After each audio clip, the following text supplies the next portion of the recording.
inaccurate, any accounts that were opened in my name that shouldn't have been opened in my name, things of that nature. And then I pull the third one on a significant date to me. I always pick my birthday. So my birthday's in April. I pull the third one in April.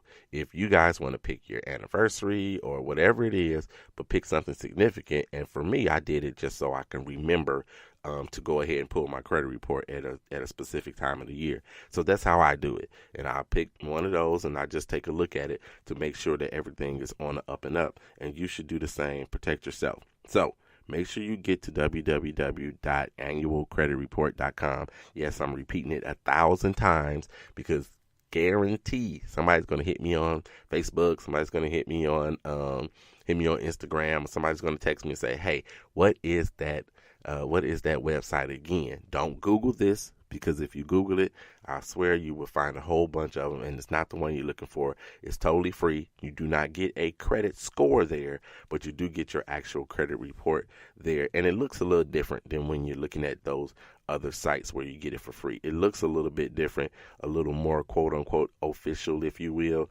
It looks the way a lender would look at it. So you get it, and it looks just like the way a lender would look at it no matter where you go. So go there and get that particular one. All right, so that's how I do it. That's how I do it. Christmas happens to be my favorite holiday, so I do a lot of shopping. I spend a lot of money, and I need to make sure that I protect myself as well. All right, so you guys go ahead. Make sure you do that. Make sure you do that. You get that done since it's coming up on Black Friday. So it's also time to take care of your collections.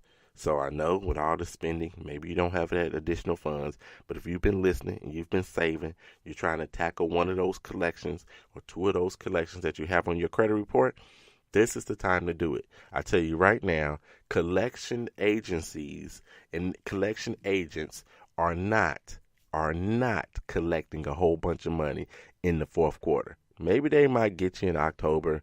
When it gets mid-November, I'm sure that it dries up. I'm sure that they're making 1 million phone calls every day. They're not getting anything done. They're sending out 1 million letters to people because they need to collect. I mean, they work all year round, right? So they need to collect. This is an opportunity for you to get that $1,000 bill down to $400. So this is the time to do it. You can do it in the month of December, which I always recommend at the end of a quarter. Some people say at the end of the month, any month. From the collection agents that I have spoken to, typically they get paid their bonuses or commission or what have you on a quarterly basis. So then the end of the quarter is the best time. You never know where those people sit as far as how close they are to getting the next bonus or even getting a bonus at all or what have you. So give them a call. They're more apt to go ahead and give you a break at the end of the year or at the end of any quarter. So it's time to do that as well because December is coming and end of the year especially. You know, those people are sitting there trying to make all these phone calls, and I don't care what you celebrate. People are out spending money. Even if you don't celebrate Christmas, people are out spending money just because there's a bunch of sales going on. So make sure that you do that and you start to do that right now. So if you listen to me at all about collections and you're not sure exactly how to handle those things, go back to old show. Listen to Collections, How to Handle. That will tell you exactly in detail what I'm talking about when it comes to your credit scores, when it comes to your collections and how to get rid of them. Because paying a collection does not help your credit score unless it's removed or unless it's a medical collection. So make sure you go back and listen to Collections, How to Handle Them. That'll save you a bunch of money. Trust me and believe me on that. So go back and listen to that one, you guys. Also, I know when it comes to negotiations, some of us, everybody thinks that they're a big dog. They can go in, they can talk to anybody. For the most part, a lot of people think that. Some of us are nervous about those negotiations. I don't care if you're trying to ask for a raise or you're trying to get some money off somewhere because of whatever. I mean, you pick up an item in a store and it's got a little ink mark on it or a thread is pulling out. Some people have no problem at all going to the manager, to the cashier, saying, "Hey, this has a flaw. You know, I need you to give me some money off." Others are fearful of that. It gives them some kind of anxiety. So I know it's a lot of people out there that feel that, but trust me and believe me, it's definitely worth you making negotiations when you go in, when you start talking to your collectors, the people that are collecting on you. So everybody loves a sale, right? I mean, just the whole, just speaking of Black Friday, just the whole thing. Everybody loves a sale. Think of it like that. Think of it that it's a sale, that your things are on sale because it's the end of the quarter or it's the end of the year or whatever it is. Think of it like your collection is on sale. Yes, you owe somebody $2,500. That's the amount of your collection. But then you walk in and they say, let's negotiate. That's what you want to do. So they're going to say to you, for an example, y'all, they say to you, okay, give me a price. Give me a price. Let's say you're at your favorite place, whatever it is. You're at your favorite furniture store and they have a couch and you've had your eye on this couch. So that couch that you've had on your eye on, it was $2,500. That's the amount of the couch, right? So let's say that's the amount of your collections. But you walk in and the place, your furniture store says, let's negotiate. Let's negotiate. And they say, give me a price. They say that, then you get to saying, hey, how about $1,000? And they say, nah, not $1,000. Let's do $1,200. Boom. Your favorite couch in your favorite place. Now you just got, $1,300 off. You just saved $1,300. This is how you have to look at your collections. You got to look at it that way, especially for the people that are a little bit timid when it comes to maybe doing these negotiations. Don't worry about offending them. You're offended that they're calling you. You're offended that they're sending you letters. So don't worry about offending them. Throw out a number, a lowball number, and see where you go from there. If they start to come down off of whatever that number is, that top number that they're trying to collect on you, if they start to come down, then you're halfway home. You're halfway home. If they start to come down and give you another little price that's a little bit lower, then you throw out another price. Don't necessarily take the next one. If you think it's a great deal, you got that money in your pocket, go ahead and take it. But if you don't think it is, or you want to get a little more off, try it. Throw out a number and be quiet. Throw out a number and just shut up. Don't say anything else. Don't qualify anything.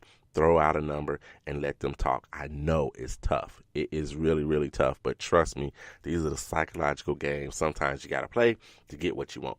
All right, so I'm off that soapbox. We're going to move on. We're going to move on to the question of the day because I've been running my mouth and we're not going to finish this whole show. So let me throw out some more shout outs right quick. Jawan Strader. Yes, Jawan Strader. Emmy nominated Jawan Strader is celebrated their birthday earlier this week. So happy birthday to you, Jawan. Kevin Asbell celebrated their birthday as well. So happy birthday to Kevin Asbell. Jawan and Kevin are both my fraternity brothers from Kappa Alpha Psi Fraternity Incorporated and both from the Alpha chapter. So happy birthday to both of you guys. And since I'm talking about frats, happy Founders Day. Today is the Founders Day for Omega Psi Phi Fraternity Incorporated. So happy Founders Day. I'm sure if you talk to any of them, they would have said like back in 1911 on this cold day, probably was 11 degrees, November the 17th, 1911, they were founded. So happy Founders Day to Omega Psi Phi. I got to give a big happy birthday shout out to my niece, y'all. Yes, my niece, Dominique King. Yes, she celebrate her birthday as well. Happy birthday to you, Dominique. Happy birthday to Brenda Jeffries. That's my cousin. You know it's not a show. It's not a show if I don't have somebody in my family that's celebrating a birthday. Andrew King celebrating a birthday. Happy birthday to you, Andrew. And I got to give a big shout out to BB. Yes, Willie Berry Woods. She goes by BB. She is also a relative of mine. She was also my babysitter when I was an itty bitty boy. So happy birthday to you, BB. And Trent Harville, happy birthday to you, my man. All right, I think that's all the shout-outs for the day. So let's get to this question of the day and we're going to end the show. So question of the day comes from Brenda from Indiana. And she was listening to the show a couple shows ago. I talked about, I think it was off of question of the day. Somebody asked a question about credit cards. So she says, she's been listening to the show. Thank you, Brenda, for listening to the show. And she heard how people had the best scores have, 4 to 6 credit cards. She's getting pre-approved offers in the mail. So her question is, if the offers are pre-approved, will it hurt her credit?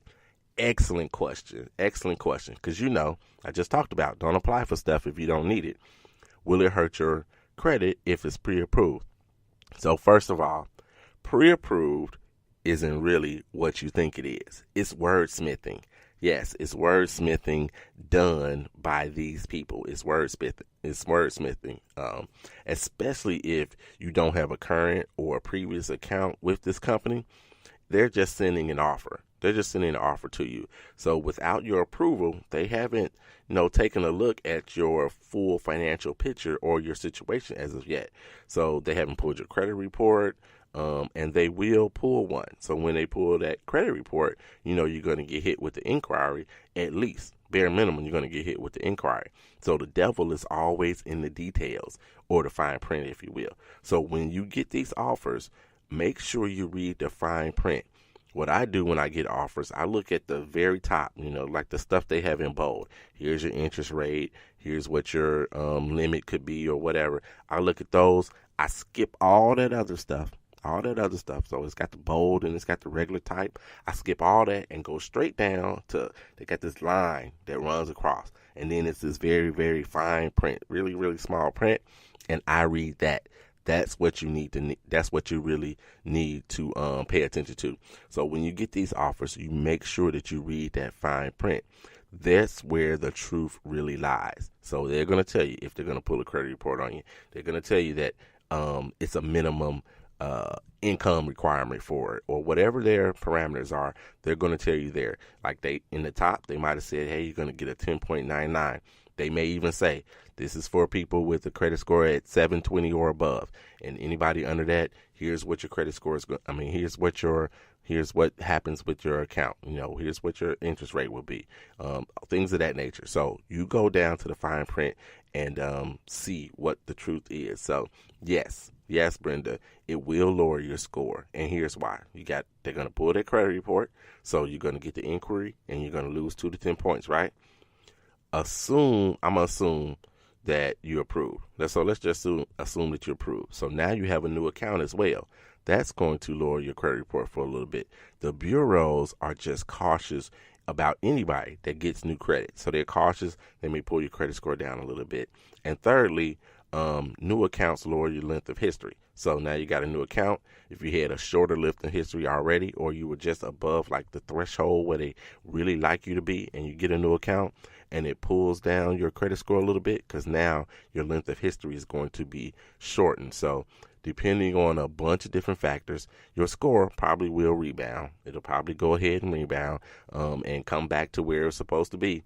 But you definitely need to make sure you read the fine print and see it. So yes, even those pre-approvals can hurt your credit score a little bit. Now here's the wrinkle. Here's the wrinkle in here with Brenda. Brenda's about to pay off her car in a month or so. She's about to pay off her car. So congratulations on that, on paying off your car. So I advised her, if she's going to get the car before she pays off the car, or get the car before that payoff hits her actual credit report. And here's why. The possibility of a decrease in score once the car loan closes off of your credit report is very high as well. So I know it's bass backwards, but yes, you've had a car, you had it on 5 years, you had it on 72 months, and you finally paid it off, and you fulfilled your obligation, paid on time, all the time, and everything. You think you should get a boost for fulfilling your financial obligations. You don't. So let's say, I don't know, but let's say Brenda only had one installment loan, and that was that car. When that car is gone, even though it's helpful because she was very positive with it, it was helpful for her the whole time, and it'll continue to be helpful for her credit score for a little while. It still will bring down your score. Happens all the time. Absolutely all the time. So I suggest that Brenda go and get that credit card if she's going to get it while her score is still a little higher. Don't wait until after it's off and your score potentially comes down. So get that card while your score is absolutely at the highest. All right, it's almost time to get out of here. So look, I'm going to just throw a couple of safety things out here for you. So while you're out here doing all this shopping, when you're at the different places, guard yourself, guard your card. They always got the little thing around where you put your PIN number in and all that stuff. Make sure you hide that. Put your hand up. I don't care if the person behind you feels offended or not. Put your hand up so they can't see whatever your code is. You just never know. So make sure you protect yourself in that. Pay attention to the news while you're out here. Pay attention to the news. Over the last few years, people have gotten hacked. Big stores that a lot of people shop at, Target's been hacked and all these kinds of places. So pay attention